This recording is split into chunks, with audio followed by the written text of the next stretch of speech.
আসসালামু আলাইকুম। আজকে কথা বলবো একটি খুব সেনসিটিভ বিষয় বাংলাদেশের, যেটি হচ্ছে ফ্রিল্যান্সিং বা ফ্রিল্যান্সারদের জীবন নিয়ে। ফ্রিল্যান্সারদের কিভাবে একটি ফ্রিল্যান্সার সাকসেসফুল হয়ে ওঠে বা কী কারণে একজন ফ্রিল্যান্সার সাকসেসফুল হতে পারে না, সেই বিষয়গুলো নিয়ে। আমার দীর্ঘ ক্যারিয়ারে আমি ফ্রিল্যান্সিং পেশায় জড়িত, সেই পার্সপেক্টিভ থেকে বা সেই অভিজ্ঞতা থেকে এই কথাগুলো বলা। একজন ফ্রিল্যান্সার কী কী সমস্যা ফেস করেন বা এই মুহূর্তে বাংলাদেশে কী সমস্যাগুলো সবচেয়ে বেশি ফ্রিল্যান্সারদের জন্য সামনে ভয়াবহ কারণ তৈরি করছে। প্রথম কারণ, যেমন অনেক ক্ষেত্রেই যারা ভালো ফ্রিল্যান্সিং করছেন বা সাকসেসফুল ফ্রিল্যান্সার হয়েছেন, তারা আসলেই কিন্তু পেমেন্ট গেটওয়ে প্রবলেম নিয়ে অনেক বেশি জটিলতায় থাকেন, যেগুলো নিয়ে আমরাও কাজ করছি। গভর্নমেন্টকে আমরা বারবারই আশা করছি, গভর্নমেন্ট বলার চেষ্টা করছি, গভর্নমেন্ট হয়তো বা খুব দ্রুত পেপ্যাল বা ইন্টারন্যাশনাল পেমেন্ট গেটওয়ের একটি সলিউশন নিয়ে আসবেন।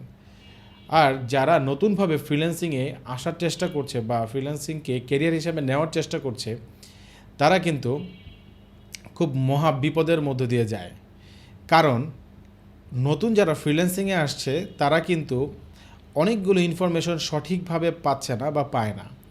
বাংলাদেশে মানসম্মত কোর্স না হওয়ায় যে অনেক কোর্স পরিচালিত হচ্ছে বা অনেকগুলো ট্রেনিং পরিচালিত হয় ফ্রিল্যান্সিংয়ের উপরে, কিন্তু সেগুলো কম মানের বা সেগুলো মানসম্মত না হওয়ার কারণে আমাদের ফ্রিল্যান্সার বা যারা এই ফ্রিল্যান্সিং পেশাকে নিজেদের সাথে জড়ানোর চেষ্টা করছে, তারা কিন্তু আসলেই অনেকগুলো হ্যাসেলের মধ্য দিয়ে বা দীর্ঘ একটি সময় পার করে তারপরে গিয়ে কিন্তু তারা আসলে এই প্রবলেমগুলো থেকে সমাধান পায়। ভুয়া অথবা নিম্নমানের এই কোর্স বিক্রির যে প্রবণতা, সেই কোর্সগুলো যারা কিনছে বা যেই কোর্সগুলো থেকে যারা লার্নিং করে তারা ফ্রিল্যান্সিং পেশায় আসছে, তারা আসলে কিন্তু সামনের দিকে বিপদে পড়ছে। এআই এবং অটোমেশন টুলস, যারা ফ্রিল্যান্সিং করছে বা যারা ফ্রিল্যান্সিং মার্কেটে এই মুহূর্তে ভালো করছে, তারা অবশ্যই অ্যাগ্রি করবেন যে বাংলাদেশে এআই এবং অটোমেশন টুলসের ব্যাপকতা এই এআই এবং অটোমেশন টুলসগুলো কিন্তু অনেকটা ক্ষেত্রে ফ্রিল্যান্সারদেরকে ইমপ্যাক্ট করছে। কারণ এআই এবং অটোমেশন প্রক্রিয়া যত দ্রুত সামনের দিকে যাচ্ছে, হয়তোবা আমরা সবাই অত তাড়াতাড়ি তার সাথে কপ আপ করে উঠতে পারছি না। সুতরাং এআই এবং অটোমেশনের ব্যাপারগুলো খেয়াল করে মাথায় রেখে যদি ফ্রিল্যান্সিং ব্যাপারগুলো নিয়ে আগানো যায় বা যারা ফ্রিল্যান্সিং করছেন তারা যদি আগাতে পারে, অফকোর্স এটা থেকে উত্তরানোর অনেকগুলো রাস্তা আছে, যেগুলো আমরা হয়তো বা ভবিষ্যতে আরও অন্য কোনো ভিডিওতে আলাপ করব। বাট ইয়াস, এআই এবং অটোমেশন একটি প্রবলেম তৈরি করে অনেক সময়, যেখানে আসলে আমরা ইউজ করতে না পারলে একটি বিপদে পড়ে যাই। ফাইবার বা আপওয়ার্কের অ্যালগোরিদম পরিবর্তন হয়। যারা ফাইবার বা আপওয়ার্কে ফ্রিল্যান্সিং করার চেষ্টা করছেন, তারা হয়তো বা জানেন যে ফাইবার এবং আপওয়ার্ক খুব দ্রুত তাদের অ্যালগোরিদমগুলো চেঞ্জ করে।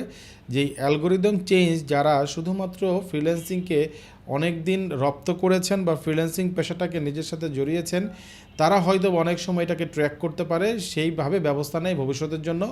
বাট নতুন যারা ফ্রিল্যান্সিং পেশার সাথে সম্পৃক্ত হচ্ছেন বা হইতে চায়, তারা কিন্তু খুব একটি বড় প্রবলেমের মধ্যে দিয়ে যায়, যখন ফাইবারে দেখা গিয়েছে তার প্রতি মাসে $500-1000 কাজ করছে, কিন্তু হঠাৎ করে তার সেই কাজগুলো আসা বন্ধ হয়ে যায় ফাইবার অ্যালগোরিদম অথবা বিভিন্ন টুলস ইমপ্লিমেন্টেশনের কারণে।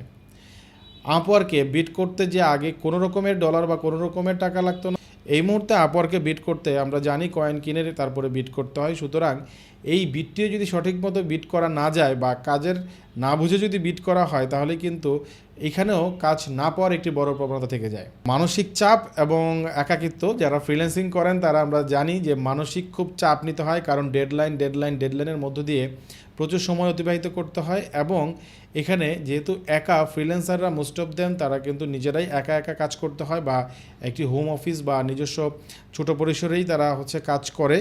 তাই একাকিত্বের ব্যাপারগুলো অনেক সময় এই ফ্রিল্যান্সারদেরকে কিন্তু হানা দেয়।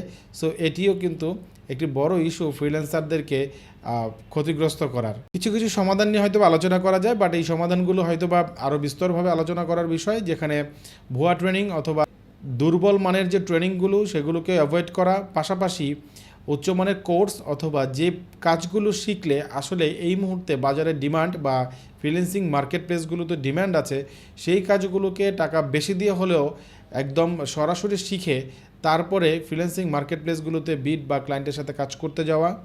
এআই টুলসগুলোকে খুব সুন্দরভাবে রপ্ত করা, যেমন চ্যাটজিপিটি খুব একটি বড় টুলস, যেখানে এই মুহূর্তে ঘরে ঘরে মানুষ চ্যাটজিপিটি ইউজ করা শিখছে। সুতরাং আমাদের যারা ফ্রিল্যান্সিং বা ফ্রিল্যান্সিং পেশার সাথে জড়িত, অফকোর্স ফ্রিল্যান্সারদেরকে কিন্তু প্রচুর প্রচুর এআই নিয়ে অ্যানালাইসিস করতে হবে। ফ্রিল্যান্সিংয়ের পাশাপাশি আমি যেটা সবসময় বলি, অবশ্যই আপনাদের নিজস্ব ব্র্যান্ডিং বা নিজস্ব ওয়েবসাইট, নিজস্ব পোর্টফোলিও, নিজস্ব একটা আলাদা অনলাইন প্রেজেন্স তৈরি করা, যেখান থেকে আপনারা ভবিষ্যতে আপনারা যে কাজটি করছেন বা ফ্রিল্যান্সিংয়ে যে ক্যারিয়ারটি করছেন সেটি যেন ভবিষ্যতে আরও সুন্দরভাবে আপনারা লোকালি অথবা ইন্টারন্যাশনালি অনলাইনের মাধ্যমে ক্লায়েন্টদেরকে পৌঁছাতে পারেন, যেখানে আপনাদের অনেকগুলো অপশন থাকবে যে নিজেরা একটি অফলাইন এজেন্সি তৈরি করতে পারেন। এখানে ফাইন্যান্স নিয়ে অনেকগুলো চিন্তাভাবনা শেখা উচিত, ফাইন্যান্সিয়াল ব্যাপার স্যাপার শেখা উচিত, বিজনেসের কিছু ব্যাপার শেখা উচিত। তাহলে ভবিষ্যতে আপনি ফাইন্যান্সিয়াল ম্যানেজমেন্ট যখন জানবেন, তখন অবশ্যই কিন্তু ভবিষ্যতে আপনার ক্রাইসিস বা আপনার যে টাকা পয়সা ব্যবহার বা যেটা ফ্রিল্যান্সিং থেকে উপার্জন করছেন সেটি কিন্তু খুব সুন্দরভাবে ব্যবহার করতে পারবেন আপনার ফিউচারের জন্য।